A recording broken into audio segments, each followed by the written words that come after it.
The Old West is often remembered as a land of freedom, adventure, and rugged heroes.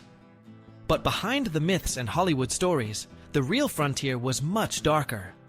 Today, we're uncovering 5 disturbing realities of the Old West that no one really talks about, truths of violence, corruption, suffering, and survival that shaped the world far more than the legends ever did.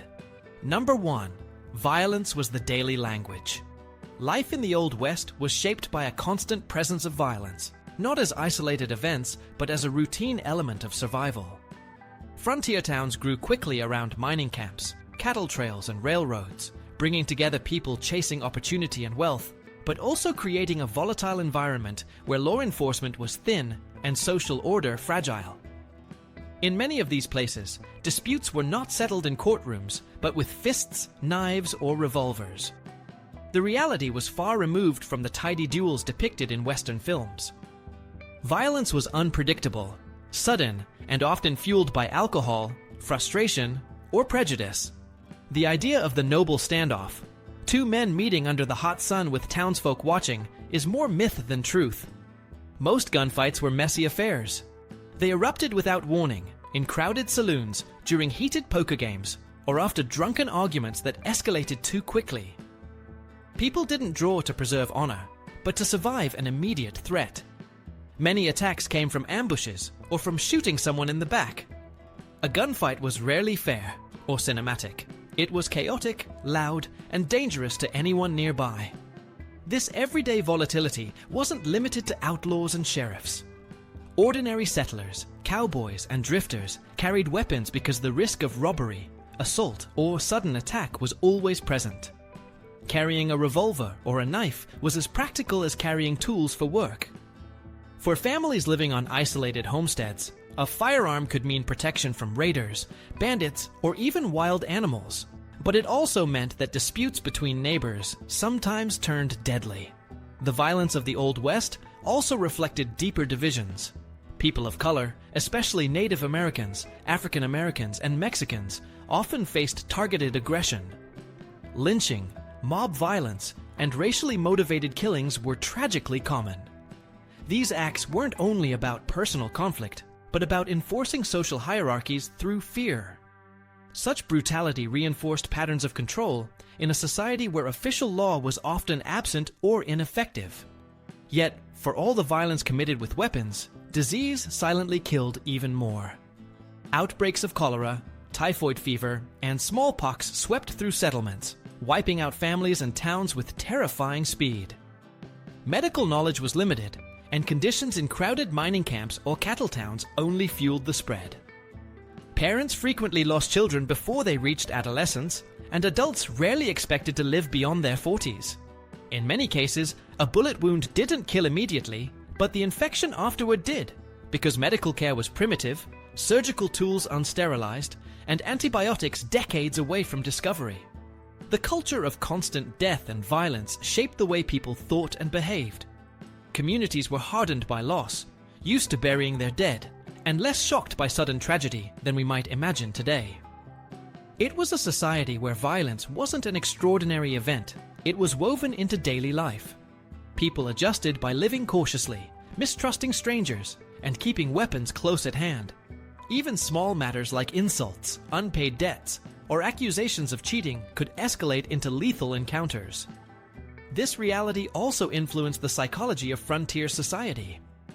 People knew life could be short, and that awareness often made them more reckless, more willing to gamble with danger, or to act quickly rather than negotiate. Honor and survival blurred together in ways that left little room for patience. In such an environment, the difference between living another year or being remembered only in rumor often depended on who was faster to draw, or who stayed sober enough to recognize when to walk away. Ultimately, the Old West was not defined by rare dramatic shootouts, but by a persistent background of violence in many forms: guns, disease, poverty, and prejudice. It was a world where danger was expected, where safety was fragile, and where death was never far away. Number 2. Lawmen were not always the good guys. When we picture the Old West, we often imagine a sheriff riding into town to restore order, standing tall against criminals. But the truth is much more complicated. Wearing a badge didn't automatically mean a man was honest. In fact, some of the most famous lawmen had backgrounds that looked a lot more like the outlaws they were supposed to fight. For many, becoming a sheriff or a marshal wasn't about justice. It was about survival. Pay was low, towns were chaotic, and temptation was everywhere. Bribes from saloon owners, gambling halls, or ranchers were common. Looking the other way when cattle went missing, or when an illegal card game ran all night, was often easier than starting a fight that could cost you your life. Some men took the job simply because it gave them power in places where authority was weak. A badge could be a shield, but it could also be a weapon. Take Wyatt Earp, for example. He's remembered as a heroic figure at the OK Corral, but his history isn't clean. Before he became a legend, he was accused of stealing horses, running gambling dens, and even being involved with brothels. That dual reputation wasn't unusual.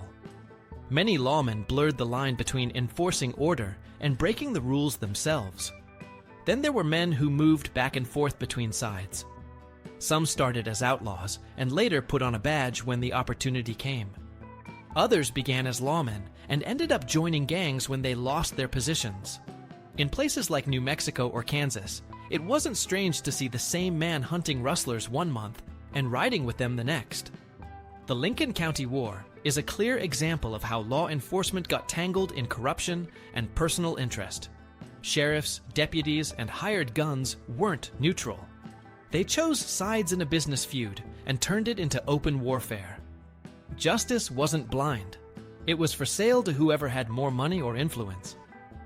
When the official system failed, townspeople often turned to vigilante justice. Mobs formed citizens' committees to deal with suspected criminals. Hangings without trials became a way to send a message. But it wasn't always the guilty who ended up at the end of a rope.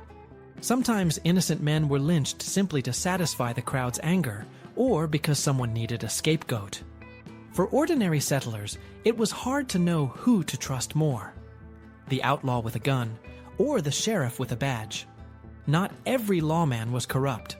There were exceptions, men like Bass Reeves, one of the first black deputy U.S. Marshals, who arrested thousands of criminals over his long career without falling into scandal. His story shows that honest lawmen did exist, but they were not the majority, and certainly not the rule in every town. The bigger picture is that the Old West wasn't a place of clear lines between good and evil. Lawmen were products of their environment, men underpaid, under pressure, and often outnumbered. Some used their authority to protect, others to exploit, and sometimes both at once. The badge didn't guarantee morality, it just gave its holder power. Whether that power kept order or caused more chaos depended on the man wearing it. Number 3. Native suffering was widespread and hidden. We've heard the stories of brave pioneers heading west, chasing open skies and new beginnings, but beneath that adventurous myth lay a far darker reality: the relentless devastation of Native American lives, communities, and culture. Expansion wasn't about discovery, it was about displacement, and it was systematic. Imagine entire buffalo herds, once numbering in the millions and central to indigenous life, being slaughtered for sport or profit. Hunters emptied the plains, often for their hides, leaving carcasses to rot, while tribes lost their primary source of food, clothing, and spiritual connection. Without the buffalo, survival became impossible. For many communities, hunger followed hard on the heels of loss.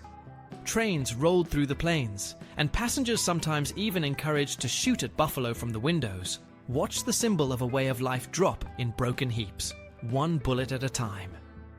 Promises made to native nations meant little against settler appetite for land. Time and again, treaties were signed promising territory, only to be torn up later when gold was found or settlers came calling. Entire tribes were forced onto shrinking, remote reservations that were ill-equipped to support them. Far from their homelands, they faced starvation, disease, and erosion of cultural practices. Efforts to resist or reclaim their rights often ended in brutal retaliation massacres that became chilling landmarks. Sand Creek, where peaceful Cheyenne and Arapaho families were slaughtered despite flying the flag of peace. Wounded Knee, where ghost dancers were gunned down in their hundreds, many of them women and children. These massacres weren't isolated tragedies, they echoed the policy of displacement. Native people watched generations erased through violence, hunger, and forced assimilation. Their languages, ceremonies, and identities came under attack, replaced by boarding schools, broken promises, and broken spirits. Even as entire communities were being crushed, some attempted to survive through adaptation. The Dawes Act carved communal lands into individual allotments, forcing native cultures to fit into an imposed capitalist model of property. Traditional structures crumbled, and without land or unity, tribal identity fractured. Meanwhile, shows like Buffalo Bill's Wild West offered a hollow stage for natives to perform their history's ghost-like reenactments of battles that had truly fallen on them, while the real violence and suppression remained invisible to most audiences. In daily life, native families struggled to keep what remained of their traditions alive. Elders told oral histories under the watchful eye of agents. Parents risked punishment to pass songs and language to children. Yet as kids were pulled into schools aimed at erasing their heritage, as disease swept through crowded conditions, as poverty clawed away at any possibility of stability, the cost was catastrophic. Underneath the shiny veneer of early frontier romance lay torn treaties, stolen land, slaughtered herds, forced migrations, broken families, broken treaties. The legend of freedom and open land relied on a quieter tragedy, that native communities were not just in the way, they were being removed. And much of that story remains what it always was, hidden, painful, and far from the tall tales we grew up with. Number 4. Women's lives were harsh and overlooked. Behind the romantic image of the Old West, full of rugged cowboys and dramatic showdowns, stands another story, one of silent, relentless labor and invisible suffering carried by women. They were the backbone of frontier survival, operating under brutal conditions that rarely make it into the legends. A woman's day began before dawn and ended long after dark.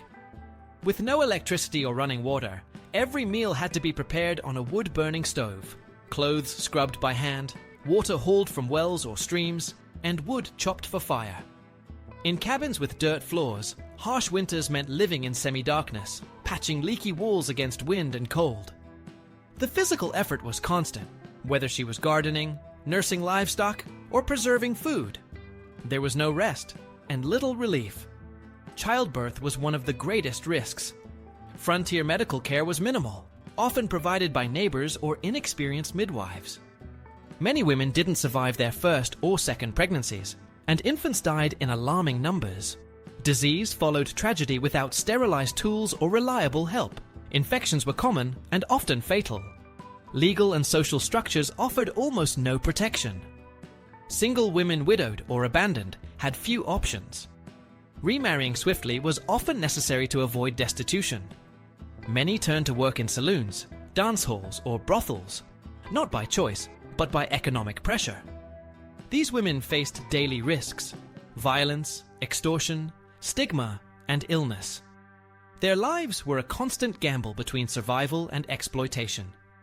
Amid these hardships, a handful of women carved out unexpected independence.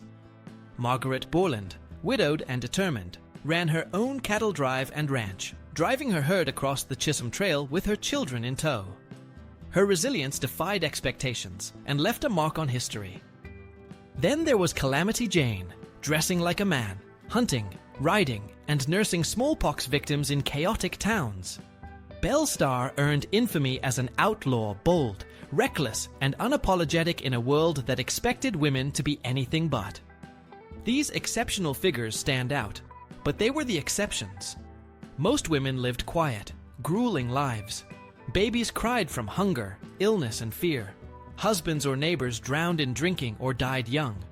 Yet women had to hold families together with frayed strength.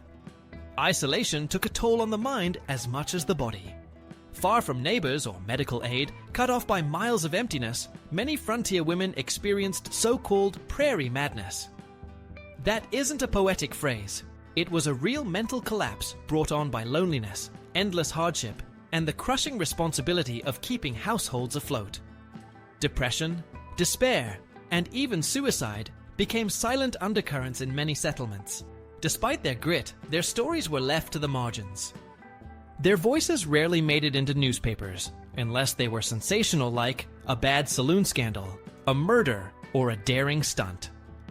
The historian's pen favored gunslinging men, cattle barons, and lawmen, leaving women's daily survival undocumented.